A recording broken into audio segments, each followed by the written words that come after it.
Vous en êtes rendu compte, parmi les secteurs les plus impactés par cette pandémie mondiale, ceux des arts et de la culture. Des centaines d'événements sont annulés à travers le monde et parmi eux, les grands festivals de musique du printemps et de l'été, comme le festival de Glastonbury en Angleterre, le Paléo en Suisse ou encore les Vieilles Charrues et Solidays en France. Rendez-vous donc désormais l'année prochaine.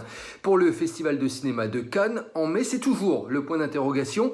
Les organisateurs souhaitent le maintenir, mais dans un format différent, adapté au contexte de crise sanitaire, sans plus de précision pour l'instant. Alors, l'adaptation, c'est vraiment le maître mot cette année. L'édition 2020 du Festival du film d'animation d'Annecy, elle aura bien lieu fin juin, mais virtuellement sur Internet en version numérique.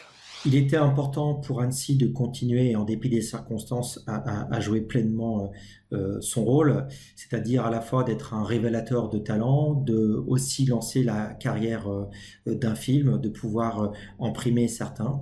Et donc, c'est pour cela que nous avons opté pour ce projet de festival et de marché en ligne. Confinement oblige, on le voit, le secteur de la culture se réinvente, innove. Internet est devenu le nouvel espace d'expression et de diffusion des artistes du monde entier, qu'ils soient musiciens, DJ, danseurs, acteurs et même graffeurs. Regardez le célèbre artiste de rue Banksy, Siemi, lui aussi, en réalisant une œuvre dans sa salle de bain, postée ensuite sur son compte Instagram. Les musées, eux aussi, sont fermés, mais on peut en visiter certains de manière virtuelle sur Internet. Exemple en France avec le Louvre ou le Centre Pompidou.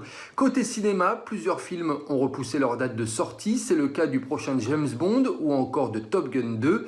Mais certains longs métrages seront diffusés là aussi sur Internet en avant-première. Alors, même si le milieu de la culture tente de s'adapter, les conséquences économiques risquent d'être désastreuses. Les gouvernements de plusieurs pays ont annoncé des aides financières pour tenter de soulager un secteur déjà durement touché par cette crise sanitaire mondiale.